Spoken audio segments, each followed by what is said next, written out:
And I'm finding out more and more as I work on our projects with the Racine Taxpayers Association and others that we're going to have to learn to bypass the media. They are not our friend. And I recently had a personal example that really showed me what was going on.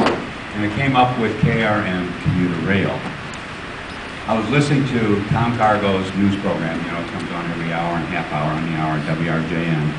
And what was broadcast there was a statement by someone from Transit Now saying that the automobile was being subsidized to the tune of $1 trillion a year.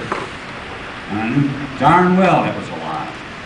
So I went out and did my research, and I made a presentation to the town council, the city council. And here are some of the things I told them. And first I quoted from the United States Department of Transportation document. Quote, when last measured for 2002, the net federal subsidy per 1,000 passenger miles traveled was $199.90 for rail, $5.80 for commercial aviation, and minus 95 cents for highway users, according to the Bureau of Transportation Statistics. So in other words, what we pay in gasoline, federal gasoline taxes, that is used to build the highways that we travel on, the federal highways, is more than what we get in highways. We're actually paying for those highways and there's money left over. That's not a subsidy. Then I went on to the state Department of Transportation, Wisconsin Department of Transportation, and I quoted from that. And the Wisconsin Department of Transportation funds from that are close to $2 billion. It was actually $1,775,000,000 for the year 2008.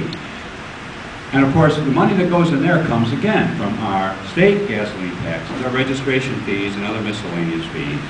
And 97% of that $2 billion comes from the automobile. The other 3% comes from the railroad and aeronautical taxes and from the fees. All right? Now, where does that money get spent? That's how it gets in there, from the automobile, right? Where does it get spent? Well, catch this. About 50% is for actual highway use. Only half of it. 20% goes to local governments for our local bridges and local streets. We subsidize that. So that's 70%. Well, how about the other 30%? Well, listen to this. 139 million goes to transit, that's the bus. 45 million goes to the railroads. 125 million goes to aeronauticals. And 7 million goes to the harbor, to boats. And the automobile is subsidizing 97% of all those expenditures that just read to you. So not only are we paying on the federal level subsidizing thing, and not only paying for our state highways, but we're subsidizing other things too. But there's more. That's within the Department of Transportation budget. How about the money that leaves the Department of Transportation budget that isn't spent for transportation? Well, in 2006, which is 2005, which is the last year figures for, $60 million went to schools.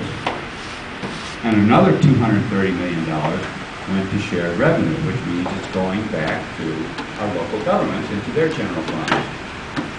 So the automobile not only is not subsidized, but it is subsidizing airplanes, trains, buses, boats, schools, and local government.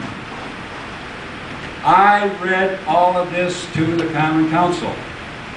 How much of it do you think was played on Tom Cargo's WRJN? Not a word. And it gets worse. The result is, when you talk to our aldermen, and you can talk to any one of them, ask them, is the automobile subsidized? And you know what they're going to tell you? Yeah. Subsidized like a bunch of bobbleheads. And Tom Cargo should not be able to determine whether we have KRM or not. He shouldn't have that much power, but he does. He has that much influence. Why did the aldermen believe that the automobile is subsidized? Because that's what they heard on the news. So we've got to bypass the news. Okay, now.